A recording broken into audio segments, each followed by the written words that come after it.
Ashama harka fuunee akkam jirtu kabajamtoota hordoftoota caffee miidiyaa iddoo garaagaraa teessanii gama miidiyaa hawaasaa keessanii nu daawwachaa kan jirtan nagaan keenya kabajaa isinaa qaqqabu jecha amma waa'ee kiyya Kaffaaloo Baqqalaa waliin ta'uun dhimmoota haala yeroo irratti yaada kennuuf qabannee dhiyaanneeti kan jiru gama ogummaa kaameeraatiin Abdii Sabaanii fi Fatila Warqi Dassaalany nu faana turu turtiin keessan nu faana ta'u.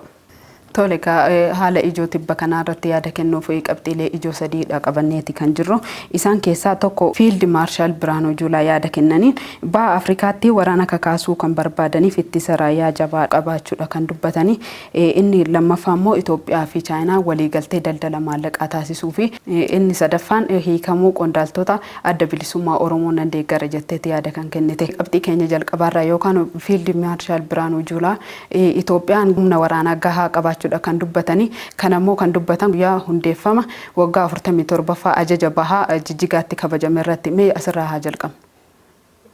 Dhugaadha. Itoophiyaa fi Soomaaliyaan kan wal waraansa eegalan bara 1977tti ture. Sababa kanaan immoo lubbuun namoota hedduu darbeera.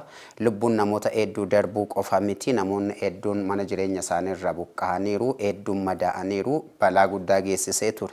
Akkasumas immoo waggoota 40 booda bara kanas Soomaaliyaan Itoophiyaa wajjin wal waraansa keessa galuudhaaf kallattii garaagaraatiin dhiibbaa yerootti godhaa jirtutu jira jechuudha. Sababa maaliiti Itoophiyaa waliin waraana keessa galuu kan barbaade Soomaaliyaan jennee yoo yaadne daandii galaanaa Somaalilaand wajjin Itoophiyaan fayyadamuudhaaf waliigalteerra ga'amee ture jechuudha. Waliigalteerra ga'amuu kana laalchisee immoo Somaalilaand waliin waliigalteen Itoophiyaan gootu kun gara fuulduraatti na sodaachisa kan jedhudha. Biyyi kam biyyi Soomaaliyaa jecha kana kan gara karoora kanaatti kan galtee jechuudha. Maal sodaatte jennee yoo yaadne tokko Itoophiyaan baha Afrikaa keessatti biyya jabduu fi aangoo qabeettii taati jedhamee sodaatameera jechuudha.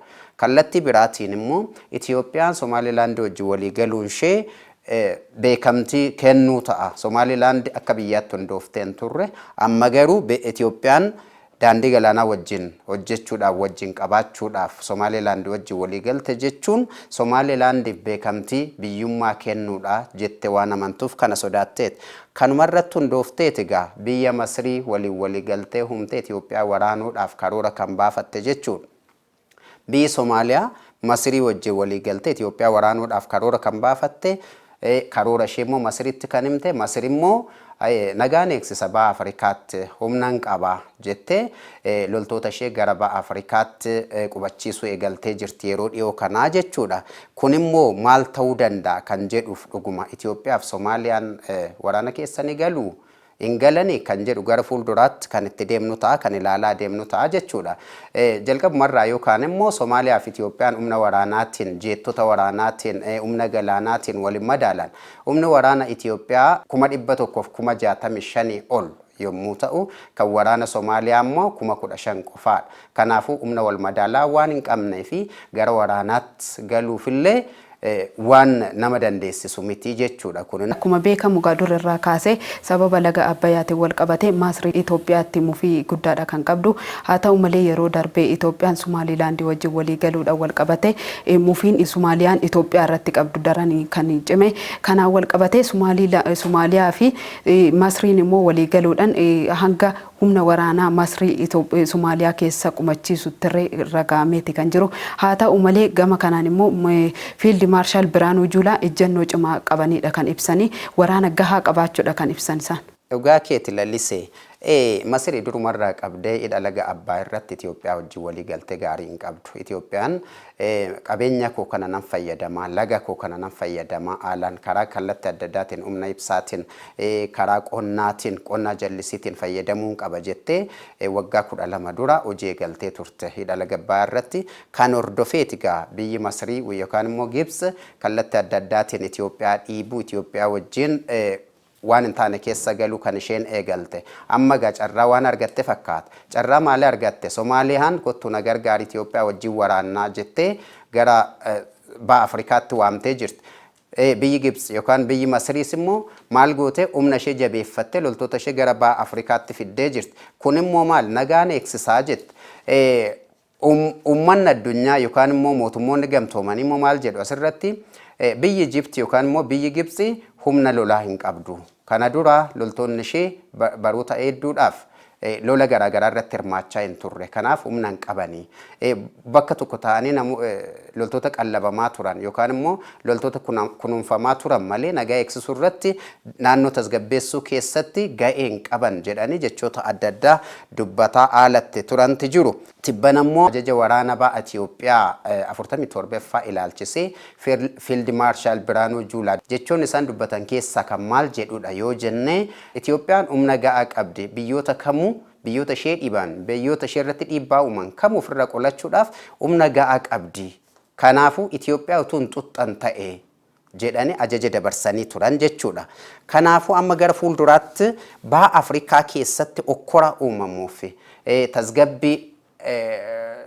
tasgabbii dhabuu uumamuuf naannoo sanarratti rakkoo uumamuuf Gibxis Soomaaliyaanis kallattii adda addaatiin dhufuu danda'u. Garuu seenaa keessatti Itoophiyaan guyyaa tokkollee mo'amtee hin beektu jechuudha. Tole galatoomii eegaa akkuma isaan kan dubbatan biyyi lamaan iyyuu Itoophiyaa irratti haakaatu malee dandeettii ofirraa qolachuu qabaachuuti kan isaan ibsanii. Gama kanaan amma kana erga dubbannee qabxii keenya isa lammaffaatti ceenaa jechuudha. Qabxii keenya inni lammaffaan immoo Itoophiyaa fi Chaayinaa waliigaltee daldala maallaqaa walii mallatteessuu ilaalchiseeti. Gama kanaan immoo haasaa gaafa san irratti kan argaman ministeera maallaqaa kan ta'an Ahimad Shideen haasaa gabaabaa taasisanii turanii meesarraa jalqabu. Dhugaadhaa walta'iinsa Chaayinaa fi Afrikaatti geggeeffamee ture. Eessatti geggeeffame kan jedhuuf immoo biyya Chaayinaa magaalaa Beejing keessattidha kan inni geggeeffamee ture. Walgahii sanarratti jilli muummee ministeeraa Itoophiyaa Dr. Abiy Ahmediin durfamu achitti argamee ture. Kanarratti immoo hirmaannaa garaagaraatiin mootummaa biyya Chaayinaa yookaan immoo pirezidaantii Chaayinaa waliin marii garaagaraa geggeessanii haalatti turanti jira. Kanarrattis waliigalteewwan 17 walii mallatteessanii jiru. Waliigalteewwan 17 kana keessaa immoo maallaqa waliin fayyadamu maallaqa wal jijjiiranii waliin fayyadamuu fi daldala garaagaraa irratti hirmaachuu irratti haalatti waliigalanti jira. Kanarratti ministeerri maallaqaa obbo Ahmed Shide ibsa kennanii turan. Maal jedhanii turanii maallaqni Itoophiyaa birriinii fi kan Chaayinaa yu'aan tajaajila garaagaraa irratti wal jijjiiranii hojjechuu danda'u jedhan. Kana laalchisee immoo baankota biyya lameenii walitti fidanii ergamni isaanii kun akka kennameef yookaan immoo akka baankonni biyya lamaan akka geggeessaniif immoo kallattiin kaa'amee akka jirutti dubbatama. Faayidaan isaa karaa kee maal jettasti yaada tokko faayidaan walitti dhufeenya jijjiirraa maallaqaa waliin fayyadamuu kana maal fiduu danda'a kan jedhu irratti immoo jechoota tokkotti dabale anis boodatti dabala. Akkuma beekamu gaa Itoophiyaa fi Chaayinaan dhimmoota garaagaraa irratti waliin mari'atanii waliif mallatteessaniiti kan jirani. Isaan keessaa dhimmi ijoo fi tokko kan ta'e daldala maallaqaa irratti. Daldalli maallaqaa kun immoo gara Itoophiyaatti yeroo dhufu Itoophiyaadhaafis gama guddina diinagdeetiin shoora olaanaa taphata. Akkasumas walitti dhufeenya hawaasummaa Chaayinaa fi Itoophiyaa ni cimsa. Gama kanaan immoo guddinni biyyattii diinagdee dabalee jennaan jireenyi hawaasummaa akkasumas jireenyi jiraattota biyya kanaatis akka dabalu taasisa jechuudha. Dhugaadha. Kana qofa miti. Itoophiyaan biyya dargaggoonni hedduun lammiileen lafaa dhufaa hedduun biyyatti heddummatudha. Kun immoo Chaayinaa walii galanii jijjiirama maallaqaa waliin fayyadamuu jechuun dargaggoonni Itoophiyaa xixiqqoon gara biyya Chaayinaa deemanii karaa dinagdee, karaa siyaasaa, karaa hawaasummaa tajaajilamuu haalatti danda'anti jira jechuudha. Karaa biraa immoo baa giddu galeessaa keessatti Chaayinaan biyya jabduudha. Biyyi jabduun kun ikoonomiidhaan yookaan dinagdeedhaan illee biyya jabduudha jechuudha. Gara Itoophiyaa dhuftee investimentii garaagaraa irratti hirmaachuu haala isheen itti dandeessutu jira. Investimentii irratti hirmaatte jechuun immoo Itoophiyaa keessatti hojii dhabdummaan irrate hunduu lammiin Itoophiyaa humna qabuuf dandeettii qabuun tajaajilama haalatti ta'utu jira jechuudha. Tole galatoomii mee kanarratti yaada amma kana erga kaasne qabxii keenya isa sadaffaatti dabarra. Qabxiin keenya isa inni sadaffaan Ameerikaan hiikamuu hooggantoota adda bilisummaa Oromoo nan deeggara kan jette. Qondaaltonni adda bilisummaa gaa kan hiikaman mootummaan bara haaraa dhufaatii bara haaraa kana sababeeffatte namoota hidhamtoota sirreeffamtoota garaagaraatiif dhiifama baasati kan jiru. Kanumaan wal qabatee qondaaltota adda bilisummaa Oromootis hedduudha kan gadhiise.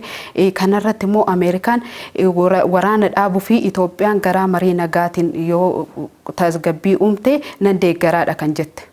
dhugaadha. Kanarrattis yaada xiqqoo dabaluu yoo barbaachise hooggantoonni adda bilisummaa Oromoo waggaa 4 dura kan isaan hidhamanii turani. Maqaan hooggantoota yookaan qondaaltota adda bilisummaa Oromoo kana ibsuu yoo barbaachise tokkoffaan Abdii Raggaasaa, Lammii Beenyaa, Mikaa'el Booran, Gadaa Gabbisaa, Gadaa Oljirraa, Kennasaa Ayyaanaa fi Daawit Abdataa jedhama. haa ta'u malee sababa hidhamuu isaaniitiin qaamonni garaagaraa akkasumas miseensonni paartii sana keessa jiran hiikamuu qabu. Miseensonni keenya hooggantoonni keenya hiikamuu qabu jedhanii kallattii garaagaraatiin mootummaadhaaf gaaffii garaagaraa dhiyeessaa turuun isaanii ni yaadatama. Amma immoo waggaa 4 booda mootummaan gaaffii isaanii sana dhaga'ee gara nagaatti dhufuus fedha waan qabuuf biyyattiinis tasgabbaa'uu waan qabduuf hooggantoota kana torban hiikeera. Hooggantoota kana torban akka hiikaman taasisee jira. Kan hordofee Ameerikaan jechoota garaagaraa dubbattee jirti. Itoophiyaa keessatti hooggantoonni adda bilisummaa Oromoo hiikamuun isaanii mana adabaatii ba'uun isaanii biyyattii gara tasgabbiitti fiduu danda'a kan jedhu irrattidha yaada ishee kan kennite. Kana qofaa miti. Hiikamuun isaanii yookaan immoo tasgabbaa'uun siyaasaa biyya Itoophiyaa keessaa siyaasaaf dinagdeen Itoophiyaa akka tasgabbaa'uu fi akka sirratu godha. Kun immoo gara dinagdee Itoophiyaan lolaaf waraanarraa gara dinagdeetti akka isheen deemtu godha jedhanii yaada isaanii kaasanii jiru. Kana malees biyyoota ba'a Afrikaa keessa Itoophiyaan biyya guddoodha. Biyyi guddoon kun waraana waliin garaagaraatiin yeroo dheeraadhaaf daddarbatamaa yookaan miidhamaa turte. Kun immoo akka isheen dinagdee isheen jajjabeeffanne kan godhe waan tureefi Ameerikaan kallattii kanaan Itoophiyaa gargaaruudhaaf tasgabbii uumuudhaaf hojii hojjechaa kan jirtuu fi gara fuulduraattis deeggarsa isheerra barbaachisu gochuuf karoora akka qabdullee dubbatanii jiru. Ati maal jetta asirratti? Itoophiyaadhaan ala biyyoonni alaatirree lola warroonni lolaan baay'ee wal waraanaa kan jiran kufaatiin diinagdee lubbuun namaatirree dhumaati kan jiru. Akkasuma gamanumaan wal qabatee immoo gara biyya keenyatti lolli yoo bal'ate akkasuma kufaatiin diinagdee mudachuu danda'a. Lubbuun namoota hedduutillee baduu barbadaa'uu danda'a. Kanaan wal qabatee immoo Itoophiyaan nagaa akka buustuuf karaa naga qabeessa akka ta'een waraana akka dhaabduuf Itoophiyaan deeggaruu isheeti kan ibsite. Dhimmoonni ijoon tibbaana kana har'aaf qabanne kana fakkaata asuma irratti yoo godhamne. Dhugaadha jechoota gaggaarii kaasnee jirra. Sagantaa keenya gara fuulduraatti immoo sagantaalee akkasii jechoota ijoo yerootti dubbannu waan ta'u ta'a. Galatoomi lalise. Niyyaattis galatoo. Eegaan kabajamtoota hordoftoota Caffee Miidiyaa qophiin haala yeroo keenya har'aa kana fakkaata ture. Hanga xumuraatti nu hordofuu keessaniif galatoomaa jecha qophiilee Caffee Miidiyaa afaan waliin turtii gaarii.